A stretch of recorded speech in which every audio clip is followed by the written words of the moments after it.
బ్రెజిల్లో పెను విషాదం సంభవించింది. అమెజోనాస్ రాష్ట్రం మనౌస్లోని ఓ కారాగారంలో రెండు వర్గాల మధ్య జరిగిన ఘర్షణలో 60 మంది ఖైదీలు చనిపోయారు. మరెంతో మంది గాయపడ్డారు. బ్రెజిల్లోని జైళ్లపై ఆధిపత్యం కోసం చాలా కాలంగా పరస్పరం దాడులకు దిగుతున్న రెండు ముఠాలు ఆదివారం మధ్యాహ్నం మనౌస్ కారాగారంలో ఘర్షణ పడ్డాయి. సోమవారం ఉదయం వరకు రెండు వర్గాలు భీకర దాడులు చేసుకోగా భారీ ప్రాణ నష్టం సంభవించింది. ఘర్షణల్ని ఆసరాగా చేసుకున్న అనేక మంది కారాగారం నుంచి పరారయ్యారు. క్షతగాత్రుల్ని ఆసుపత్రిలో చేర్చిన అధికారులు పరారైన వారి కోసం గాలిస్తున్నారు.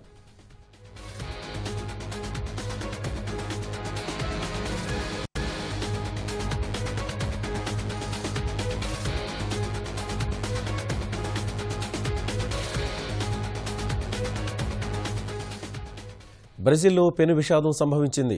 అమెజోనాస్ రాష్ట్రం మనౌస్లోని ఓ కారాగారంలో రెండు వర్గాల మధ్య జరిగిన ఘర్షణలో 60 మంది ఖైదీలు చనిపోయారు. మరెంతో మంది గాయపడ్డారు. బ్రెజిల్లోని జైళ్లపై ఆధిపత్యం కోసం చాలా కాలంగా పరస్పరం దాడులకు దిగుతున్న రెండు ముఠాలు ఆదివారం మధ్యాహ్నం మనౌస్ కారాగారంలో ఘర్షణ పడ్డాయి. సోమవారం ఉదయం వరకు రెండు వర్గాలు భీకర దాడులు చేసుకోగా భారీ ప్రాణ నష్టం సంభవించింది. ఘర్షణల్ని ఆసరాగా చేసుకున్న అనేక మంది కారాగారం నుంచి పరారయ్యారు. క్షతగాత్రుల్ని ఆసుపత్రిలో చేర్చిన అధికారులు పరారైన వారి కోసం గాలిస్తున్నారు.